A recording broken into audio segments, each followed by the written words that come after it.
Assalomu alaykum, aziz qarindishim. Avlodlar yep-yangi notalardir. Ularni chechaklaydi. Chechaklarning qandaq meva berishi ustimizdagi buyuk mas'uliyatdir.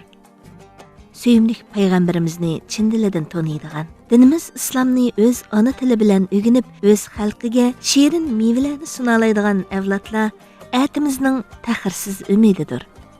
Sirat o'smirlar jurnali mana mushu yo'lda payg'ambar alayhisalomning hayoti, faoliyatlari, hikoyalar, she'riyat gulzori, sayohat xotirasi, qiziqarli kartonlar, sahobalar hayotidan unchilar, kichik do'stlardan maktublar, olimlarimizdan so'ridiq qatorliq rangdor sahifalar bilan notalarimizga islom dinini o'rgatib qolmay, batlarning sifati va milliy tusini kun sayin oshirib, ona tilimizni suyundirish uchun tirishmoqda. Fasllik Sirat o'smirlar jurnali 2017 yilning 5-ida nashr qilinishga boshlagan bo'lib, har 3 oyda bir qitim siz bilan yuz ko'rishidi. Sirat o'smirlar jurnalining davomli nashr qilinishi va taraqqiyoti chet ellarda o'z kimligimizni saqlash uchun tirishayotgan har bir aylarning qo'llashidan ayrilanmaydi.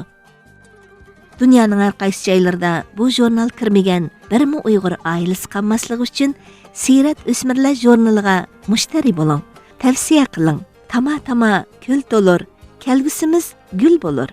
Tirishchanlik bizdan, muvaffaqiyat Allohdandir. Kamali ehtirom bilan Sirat o'smirlar jurnali.